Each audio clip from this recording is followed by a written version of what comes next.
नमस्कार मेरे प्यारे दोस्तों। स्वागत है आप सभी का आपके अपने चैनल कॉन्सेप्ट डिकोडर में। मैं हूं आपका दोस्त अरविंद चौहान। तो चलिए आज का टॉपिक स्टार्ट करते हैं। और आज हम इंडियन इकोनॉमिक्स में दोस्तों बैंकिंग सेक्टर पढ़ेंगे। देखो बैंकिंग सेक्टर काफी इंपॉर्टेंट है। यहाँ से डेफिनेटली आपको एक क्वेश्चन देखने को मिल जाएगा। तो इसको पढ़ेंगे हम दोस्तों अच्छे से। इससे पहले मैं आपको बता दूं, हमारा 120 आवर्स का एसएससी जेईई टारगेट बैच दोस्तों चल रहा है। अगर आपने इसमें ज्वाइन नहीं किया तो आप ज्वाइन कर सकते हैं और इन सभी क्लासेस का बेनिफिट उठा सकते हैं। देखो दोस्तों 120 आवर्स में आपको कोई नहीं पढ़ाएगा। और यहाँ पे मैं गारंटी से बोल रहा हूँ दोस्तों, अगर आप पूरे सभी लेक्चर्स देख के जाते हैं तो 100% आपको आउटपुट भी मिलने वाला है।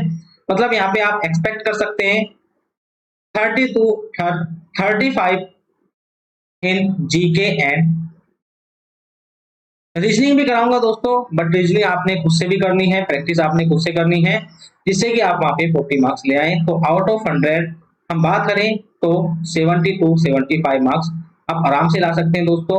और अपने एग्जाम को क्रैक कर सकते हैं। आपको पीडीएफ भी मिलेगी। आपने सिर्फ लेक्चर लेक्चर देखने हैं, नोट्स नहीं बनाने हैं। नोट्स आपको मिल जाएंगे सभी। तो इसके लिए आपने क्या करना है, इसके लिए आपने कॉन्सेप्ट डिकोडर ऐप को डाउनलोड करना है और मुझे दोस्तों मैसेज करना है 9568738910। उसके बाद आप इनरोल करेंगे और सभी लेक्चर्स इनेबल हो जाएंगे, आप देख सकते हैं।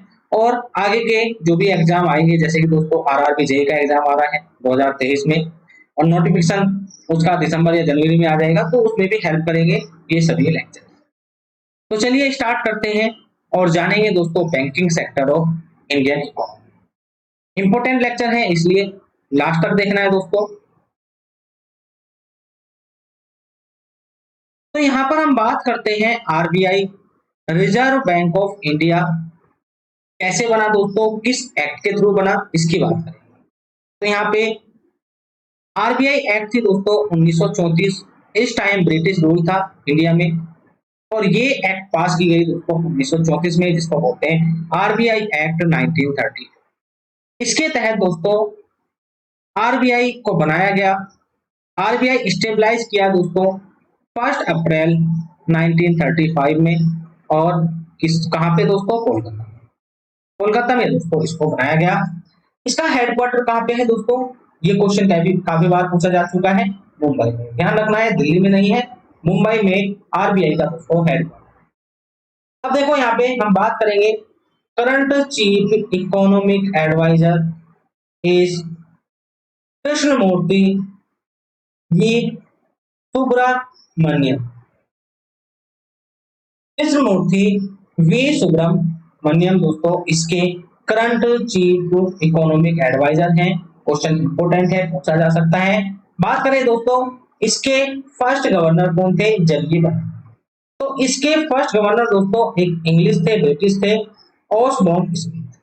याद रखना है आपने, ऑसबॉर्न स्मिथ। फिर हम बात करेंगे फर्स्ट इंडियन गवर्नर। ये तो देखो इंडियन गवर्नर नहीं थे, तो फर्स्ट इंडियन गवर्नर ये हो जाएंगे सीडी देशमुख, जो कि दोस्तों 3rd नंबर के गवर्नर थे। और इंडियन में बात करें तो इंडियन में पहले नंबर के गवर्नर। उसके बाद बात करेंगे हम रिसेंट गवर्नर की। तो रिसेंट गवर्नर दोस्तों 25वें नंबर के गवर्नर हैं शशिकांत दास। तो दोनों क्वेश्चन पूछे जा सकते हैं, कौन से नंबर के हैं, तो 25वें नंबर के हैं दोस्तों शशिकांत दास। 24वें नंबर के हैं दोस्तों उर्जित पटेल, जिनको रिप्लेस किया है शशिकांत दास ने। फिर हम बात करेंगे जनरली टाइम पीरियड कितना रहता है इसका दोस्तों गवर्नर का, तो ये रहता है 3 साल। पर कम भी टाइम रहा है दोस्तों किसी गवर्नर का ज्यादा भी टाइम रहा है। तो हम बात करेंगे उन दोनों पॉइंट की जहां से क्वेश्चन पूछता है। तो बंगाल के रामा राव, इनका दोस्तों सबसे लंबा टाइम पीरियड रहा है, कितना, 7 साल का। और शॉर्टेस्ट आया दोस्तों अमिताभ घोष का 20 दिन का। तो ये दोनों पॉइंट भी आपने याद रखना। चलिए दोस्तों आगे चलते हैं। हम बात करेंगे दोस्तों, देखो एक तो होता है कोइन, एक होते हैं दोस्तों नोट। इनको छापने का काम अलग है। कोइन को कौन मिंट करता है, इसको मिंट करता है दोस्तों फाइनेंस मिनिस्ट्री, या फिर बोल सकते हैं गवर्नमेंट ऑफ इंडिया। और नोट्स को कौन छापता है दोस्तों? इसको छापता है आरबीआई। एक तो क्वेश्चन ये बन जाता है। दूसरा दोस्तों, मनी को रेगुलेट या कॉइन्स को, नोट्स को रेगुलेट कौन करता है? इसको रेगुलेट करने का दोस्तों काम होता है आरबीआई का। क्वेश्चन पूछा जा चुका है। यहाँ पे हम बात करेंगे जो मिंट है दोस्तों, जिसको हिंदी में बोलते हैं टकसाल। ये 4 जगह पे है दोस्तों। एक है मुंबई में, हैदराबाद में, कोलकाता में एंड नोएडा। 4 जगह पे है दोस्तों जहाँ पे कॉइन्स बनते हैं। चलिए बात करेंगे दी रिजर्व बैंक ऑफ इंडिया, जिसको शॉर्ट फॉर्म में आरबीआई बोलते हैं, मैनेज करेंसी इन इंडिया। तो करेंसी को कौन मैनेज करता है? आरबीआई मैनेज करता है दोस्तों। ठीक है। The coins are issued for circulation only through the Reserve Bank in terms of Section 38 of RBI। तो दोस्तों जो कॉइन इशू किए जाते हैं, तो ये कॉइन जो इशू किए जाते हैं, इनका सर्कुलेशन किसके द्वारा होता है दोस्तों? इनका सर्कुलेशन होता है रिजर्व बैंक ऑफ इंडिया के द्वारा, जो कि दोस्तों सेक्शन 38 के अंडर है आरबीआई एक्ट। चलिए फिर आगे चलते हैं। हम बात करेंगे दोस्तों, मोस्ट इंपोर्टेंट पॉइंट है। देखो इंडिया में दोस्तों पहली बार डेसिमल सिस्टम की शुरुआत कब की गई थी? ये क्वेश्चन कई एग्जाम में पूछा जा चुका है, एसएससी में भी पूछा था दोस्तों, एसएससी जे में। तो ये शुरुआत किया गया था दोस्तों 1 अप्रैल 1957 में। 1957 में दोस्तों इंट्रोड्यूस किया गया था डेसिमल सिस्टम इन इंडिया। और इसी डेट को दोस्तों ध्यान रखना है, 1 अप्रैल 1957 में क्या हुआ? दी रूपी रीनेम्ड अनचेंज। जो रूपी था दोस्तों उसको नहीं बदला, उसका नेम नहीं बदला, ना ही उसका नोमेनक्लेचर बदला दोस्तों, और ना ही उसकी वैल्यू बदली। बदला क्या दोस्तों? मतलब वैल्यू तो वही रहेगी, नेम भी वही रहेगा। बदला क्या दोस्तों? बदला यहाँ पे अब दोस्तों इसके 100 भाग कर दिए। 1 रुपए के कितने भाग कर दिए दोस्तों? 100 भाग कर दिए। और एक भाग को क्या बोला? पैसा बोला। एक भाग को क्या बोला? पैसा बोला। बट पहले क्या था? 1957 से पहले दोस्तों इसके 100 भाग नहीं हुआ करते थे, इसके सिर्फ 16 भाग हुए करते थे, जिसको बोलते दोस्तों अन्ना। आपने भी सुना होगा 16 अन्य, मतलब 1 रुपए की बात करें, 100% की बात करें। और 64 पैसे, 4 पाइस या फिर 16 पाइस में बात करें, पहले पाइस था दोस्तों, बाद में चल के ये नया पैसा बिकम पैसा। ठीक है। चलिए बात करते हैं ऑन 1 जुलाई 2011। ये डेट इंपोर्टेंट है। क्यों इंपोर्टेंट है दोस्तों? इसी डेट को 25 पैसे या उससे कम वाले पैसे दोस्तों ये पूरी तरह से बैन कर दिए। ठीक है। पहले 25 पैसे चलते थे, 50 पैसे चलते थे, फिर 1 रुपया। तो 25 पैसे से कम सभी को बैन कर दिया गया दोस्तों 1 जुलाई 2011। चलिए फिर बात करेंगे दोस्तों एज ऑफ नाउ। देखो यहाँ पे बता रहा हूं मैं RBI and government of India, इनका दोस्तों दोनों का अलग अलग सिस्टम है। आरबीआई का जो अकाउंटिंग ईयर है ये दोस्तों जुलाई से जून तक होता है। पूरा जो इनका, अगर हम फाइनेंशियल ईयर की बात करें, आरबीआई के अकाउंटिंग ईयर की बात करें, तो जुलाई से जून तक होता है। जबकि गवर्नमेंट ऑफ इंडिया का अकाउंटिंग ईयर या फाइनेंशियल ईयर या फिजिकल ईयर दोस्तों ये होता है आपका अप्रैल टू मार्च, 1 अप्रैल से 31 मार्च तक। बट अब दोस्तों रिसेंटली 2021 में ये डिसाइड किया गया कि आरबीआई जल्द ही दोस्तों अपने अकाउंटिंग ईयर को चेंज करेगी और गवर्नमेंट फिजिकल ईयर के बराबर करेगी। मतलब कि अब इसका भी अकाउंटिंग ईयर क्या होगा? अप्रैल टू। ये क्वेश्चन कई बार पूछा जा चुका है। चलिए फिर बात करते हैं दोस्तों हम आरबीआई का नेशनलाइजेशन कब। देखो नेशनलाइजेशन क्या मतलब? एक प्राइवेट बैंक, प्राइवेट कोई भी चीज हो दोस्तों वो अपने प्रॉफिट के लिए काम करता है, तो बैंक भी अपने प्रॉफिट के लिए काम करेगा भाई। उसको जहां पे भी मुनाफा दिखेगा वहीं भी अपनी ब्रांच खोलेगा। ठीक है। वो अपने इंटरेस्ट के लिए सभी काम करेगा दोस्तों, उसको पब्लिक के इंटरेस्ट से कोई मतलब नहीं है। तो इसीलिए दोस्तों प्राइवेट बैंक्स को क्या किया जाता है? नेशनलाइज किया जाता है, सरकारी बना दिया जाता है, अपने कंट्रोल में सरकार उसको ले लेती है। तो ऐसे ही दोस्तों आरबीआई के साथ हुआ। आरबीआई का नेशनलाइजेशन किया गया 1 जनवरी 1949 1 जनवरी को दोस्तों आरबीआई आरबीआई को नेशनलाइज कर। आरबीआई को या किसी बैंक को नेशनलाइज करने का क्या उद्देश्य हो सकता है, ऑब्जेक्टिव क्या हो सकता है? देखो, रिड्यूस प्राइवेट मोनोपोलीज, मतलब कि प्राइवेट जो एकाधिकार होता है दोस्तों उसको खत्म करना। सोशल वेलफेयर को बढ़ाना दोस्तों, समाज की भलाई के लिए काम करना। Expansion of banking facilities, banking facilities को बढ़ाना। मतलब देखो, बैंकिंग फैसिलिटीज को बढ़ाना क्या मतलब है? आप सोचेंगे प्राइवेट में बहुत अच्छी फैसिलिटी होती है, पर दोस्तों बैंकिंग फैसिलिटीज से मतलब है हमारे घर तक पहुंचना चीजें, हमारे क्षेत्र तक। अगर हम एक रिमोट एरिया में रह रहे हैं तो वहां तक भी बैंक की सुविधा पहुंचना, ये प्राइवेट तो नहीं कर पाएगा क्योंकि उसमें उसका इंटरेस्ट नहीं है। कौन करेगा दोस्तों? गवर्नमेंट करेगा। Focus on private private sector lending. Lending का मतलब होता है दोस्तों, एक तो होती है लैंडिंग LANDING, एक होती है दोस्तों LENDING। लैंडिंग का मतलब होता है उधार देना, एक होता है बोरोविंग उधार लेना। तो यहाँ पे प्रायोरिटी सेक्टर रखा गया उधार देना। ठीक है भाई, अगर मैं प्राइवेट चीज खोल के बैठ जाऊं तो मैं किसको उधार दूंगा? मैं बड़े आदमी को उधार दूंगा जिससे कि पैसा वापस आ जाए। पैसे की वैसे दोस्तों बड़े आदमी ज्यादा पैसे मार के भाग रहे, तो ये छोटे आदमी को या जो पब्लिक है उसको उधार नहीं देते थे जल्दी से, तो उसको बढ़ाया, फोकस किया इस चीज पर। चलिए फिर हम बात करते हैं मॉनेटरी पॉलिसी ऑफ आरबीआई। देखो इंपोर्टेंट है, यहाँ से क्वेश्चन बन सकता है। Monetary policy of RBI, RBI दोस्तों कुछ मॉनेटरी पॉलिसीज लॉन्च करती है to regulate the cash flow. Cash flow क्या होता है? जो बाजार में पैसा होता है, मार्केट में पैसा होता है, उसको दोस्तों कैश फ्लो बोलते हैं। तो आपके अकाउंट में है वो कैश फ्लो नहीं है, जो मार्केट में रन कर रहा है उसको बोलेंगे कैश फ्लो। अब इसकी लिक्विडिटी को कंट्रोल कौन करता है? आरबीआई कुछ अपनी मॉनेटरी पॉलिसीज लॉन्च करती है। ठीक है, अभी पॉलिसीज हम यहाँ पे डिस्कस करेंगे। तो लिक्विडिटी से क्या मतलब है दोस्तों? लिक्विडिटी से मतलब है अगर लिक्विडिटी बढ़ जाए तो इसका मतलब क्या हो जाएगा? मार्केट में कैश ज्यादा हो जाएगा, और जब कैश ज्यादा होगा आपकी जेब में ज्यादा पैसा आएगा, चाहे वो दोस्तों कर्ज का क्यों।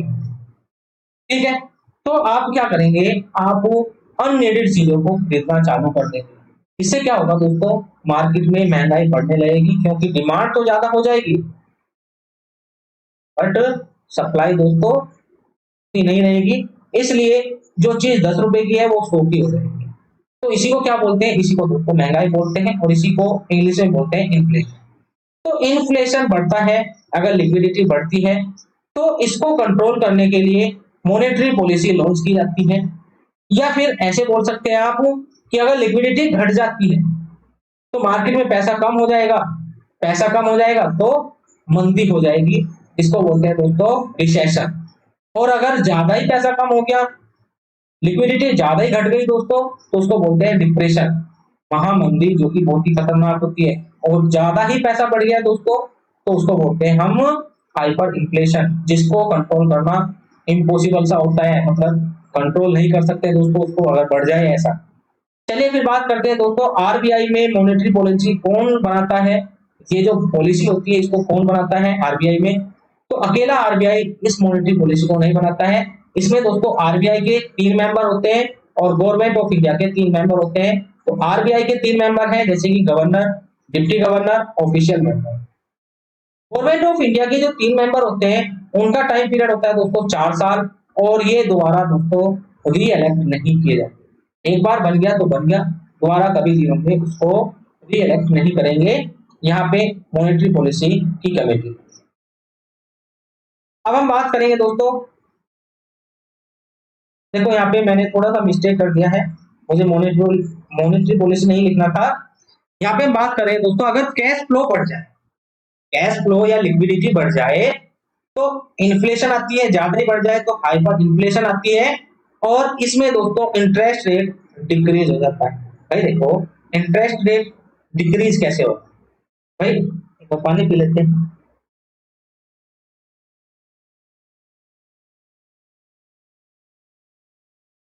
देखो दोस्तों,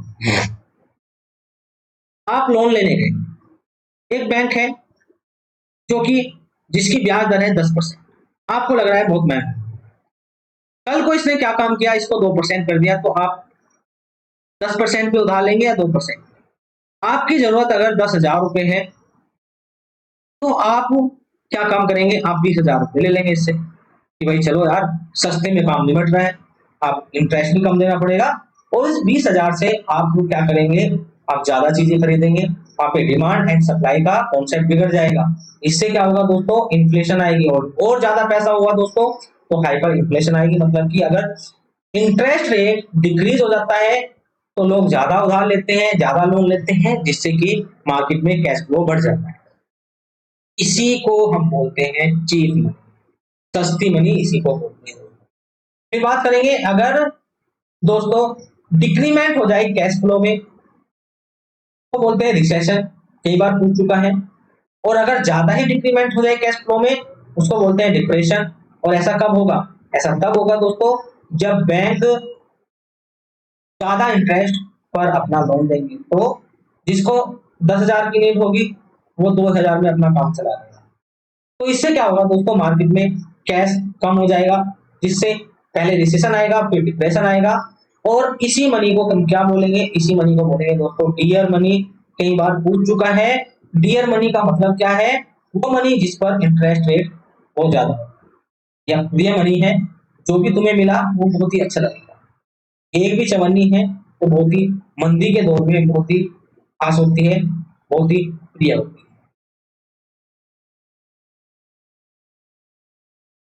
अब देखो मॉनेटरी पॉलिसी के अंदर सबसे पहले आता है दोस्तों बैंक रेट। बैंक रेट क्या है, RBI gives loan to commercial bank for short duration. Short duration के लिए आरबीआई क्या करता है दोस्तों, बैंकों को लोन देता है, जो भी कॉमर्शियल बैंक होते हैं उनको लोन देता है, तो बोलते हैं हम बैंक रेट। अब देखो ऐसा क्यों करता है, जिससे कि कॉमर्शियल बैंक चल सके, ठीक है। और यहाँ पर दोस्तों एक आपने बात याद रखनी है, जब भी ये लोन देते हैं तो एक पेपर होता है, आपने देखा होगा गांव में भी ऐसा करते हैं। गांव में अगर कोई किसी को लोन दे रहा है, पैसे दे रहा है, उधार कर्ज पर पैसे दे रहा है, तो उससे पहले लिखवा लेता है कि भाई ये चीजें हैं, ये शर्तें हैं, आपने आज लिया है और इस बीच में आपने जमा करना है, अगर आपने जमा नहीं किया तो आपकी ये संपत्ति जब्त कर ली जाएगी। तो ऐसा ही दोस्तों आरबीआई भी करता है, but in case of bank rate RBI ये वाला डॉक्यूमेंट नहीं मांगता, वो सीधा लोन दे देता है कॉमर्शियल बैंक। ध्यान रखना है आपने, marginal standing facility. Marginal standing facility का क्या मतलब है दोस्तों, आरबीआई लोन तो देता है कॉमर्शियल बैंक को, बट ये लोन 24 घंटे के लिए प्रोवाइड कराता है।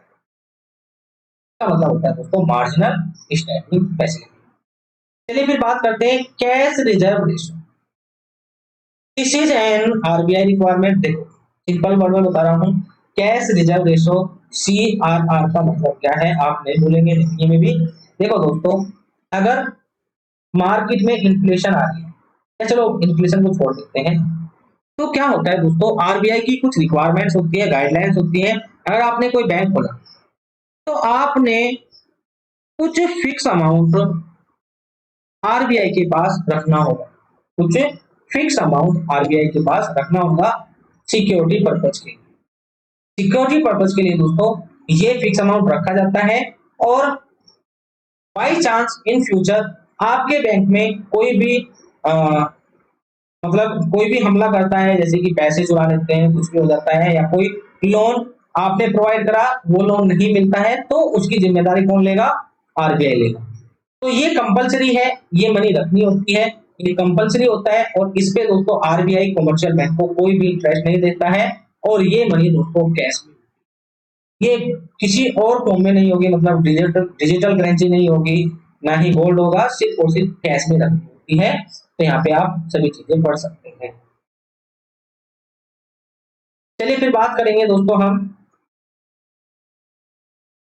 Statutory liquidity ratio. Statutory liquidity ratio दोस्तों, जिसको हम शॉर्ट फॉर्म में बोलते हैं एसएलआर, ये क्या है, is the minimum percentage of deposit that a commercial bank has to maintain in the form of liquid cash, gold और अदर सिक्योरिटी। देखो सीआरआर में और एसएलआर में क्या फर्क? सीआरआर में कॉमर्शियल बैंक को कुछ फिक्स डिपॉजिट आरबीआई को देना होता है, जो आरबीआई की गाइडलाइन है कितना देना है, ठीक है, उतना उसको रखना पड़ता है वहां पे। और एसएलआर का मतलब है दोस्तों कुछ मिनिमम, इससे कम नहीं होना चाहिए। मिनिमम अमाउंट या वो कैश में हो, गोल्ड में हो या किसी भी फॉर्म में हो, वो अपने पास रखना होता है जिससे कि वो अपनी शाखा बचा सके, क्योंकि वो अपनी शाखा को बचा सके। तो ये अपने पास रखते हैं कुछ मिनिमम अमाउंट ऑफ कैश, किसी भी चीज में हो दोस्तों, तो इसको बोलते हैं एसएलआर।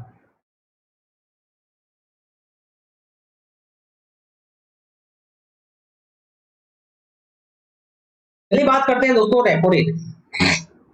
रेपो रेट में क्या होता है दोस्तों, यहां पर कॉमर्शियल बैंक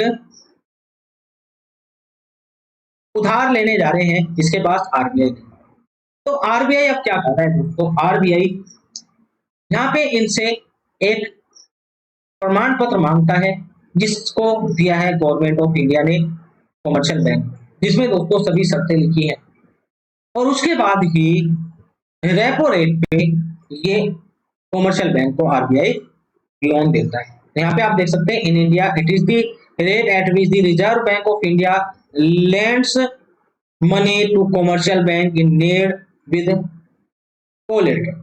ये दोस्तों एक कोलेटरल होता है जो साइन किया जाता है आरबीआई और किसके बीच में, जो भी कॉमर्शियल बैंक है।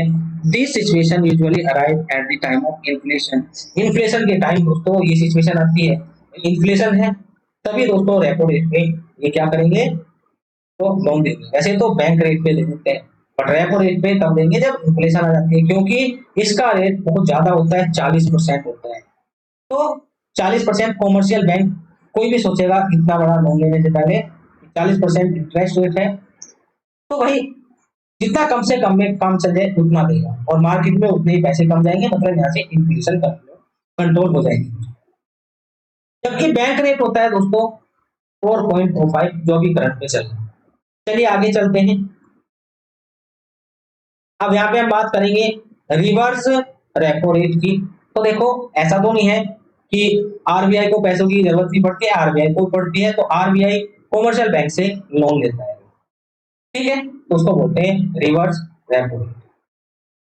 इसका दोस्तों प्राइस है, मतलब कि इसका इंटरेस्ट रेट है 3.35%, ठीक है, याद रखना है आपने। चलिए अब हम बात करेंगे नेशनलाइजेशन ऑफ बैंक।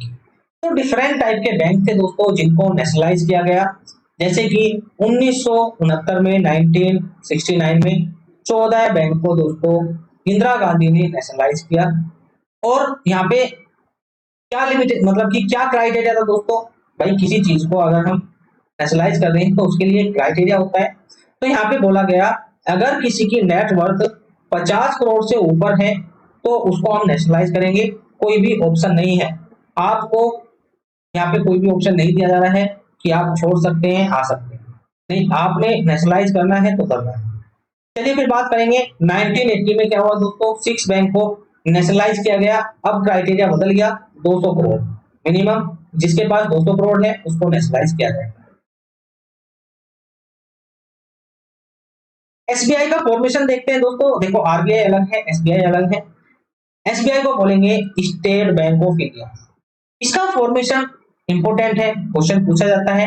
तो देखो दोस्तों एसबीआई बनने से पहले इंडिया में 3 इंपीरियल बैंक्स थे जो कि बने थे 1921 में, और ये थे दोस्तों बॉम्बे प्रेसिडेंसी में, मद्रास प्रेसिडेंसी में एंड बंगाल प्रेसिडेंसी में। 1921 में 1921 में 3 इंपीरियल बैंक बनाए गए, ठीक है, और इनको फिर रीनेम किया गया दोस्तों एज एसबीआई। कब किया गया, 1955 में। इन्हीं तीनों इंपीरियल बैंक को मिला के बनाया है एसबीआई 1955।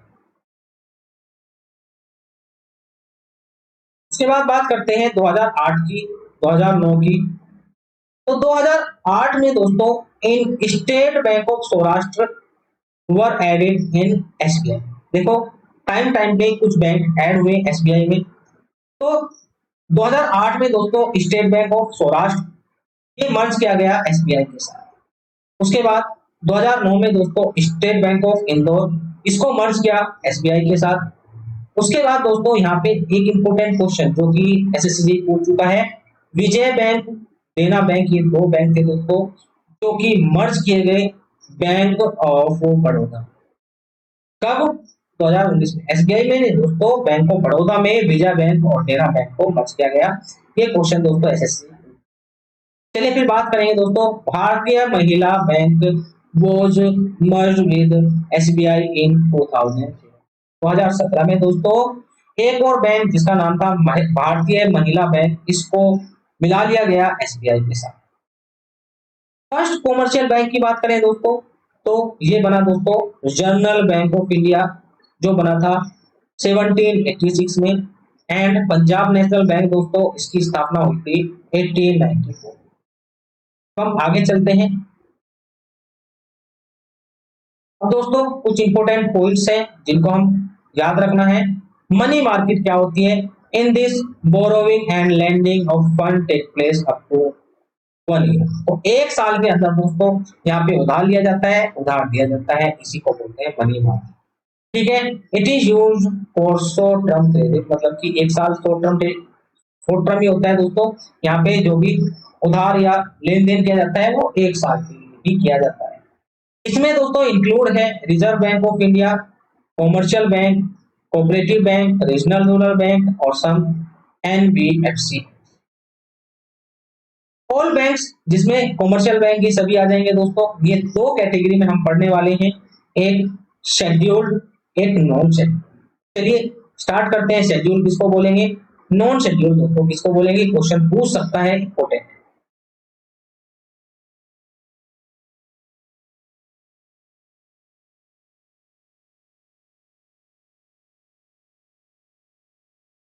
शेड्यूल्ड बैंक की बात करते हैं दोस्तों। तो आरबीआई एक्ट 1934 मैंने आपको बताया स्टार्टिंग में, इसके तहत इसमें जो भी सेकंड शेड्यूल है दोस्तों, अगर उसमें कोई बैंक ऐड है, आरबीआई एक्ट 1934 के सेकंड शेड्यूल में अगर कोई बैंक ऐड है, रजिस्टर है दोस्तों, तो उसको बोलेंगे शेड्यूल बैंक। और ऐसे बैंक दोस्तों आरबीआई से लोन ले सकते हैं, ऐसे बैंक आरबीआई से लोन ले सकते हैं बैंक रेट पर। ध्यान रखना है आपने, बैंक रेट पर दोस्तों मैं बोल रहा हूँ, ना कि रेपो रेट पर। बैंक रेट जो कि 3.5 के लगभग होता है, उस पर ये लोन ले सकते हैं। नॉन शेड्यूल बैंक दोस्तों ऐसे बैंक जो कि आरबीआई एक्ट 1934 के सेकंड शेड्यूल में लिस्टेड नहीं है, तो ऐसे बैंक को हम बोलेंगे नॉन शेड्यूल बैंक, जो कि आरबीआई से लोन नहीं ले सकते हैं दोस्तों। ठीक है, चलिए फिर आगे चलते हैं।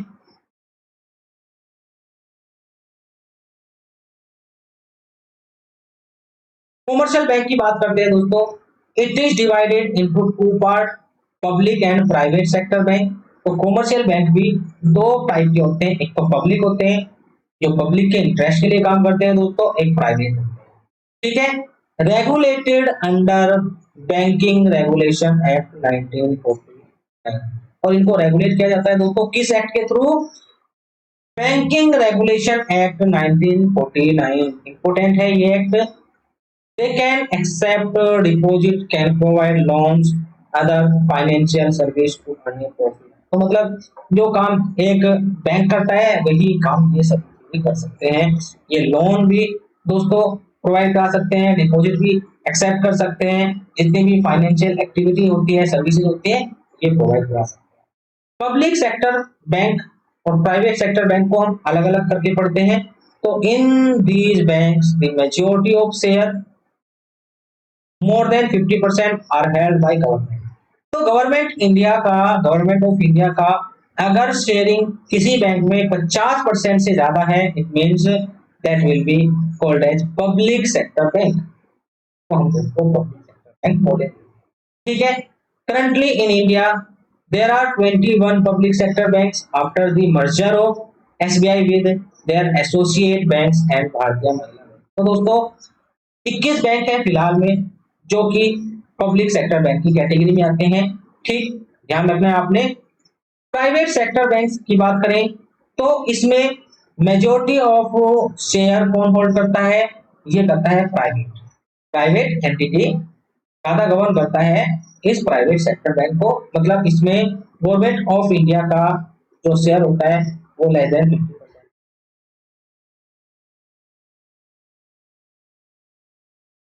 लोकल एरिया बैंक की बात करें दोस्तों, private banks which are allowed to operate in the limited area are called local area bank. तो ऐसे प्राइवेट बैंक दोस्तों जो कि एक लिमिटेड एरिया के अंदर ऑपरेट किए जाते हैं तो उनको क्या बोलते हैं? लोकल एरिया बैंक बोलते हैं, and registered under the companies act 1956। ये एक्ट दोस्तों इंपॉर्टेंट है।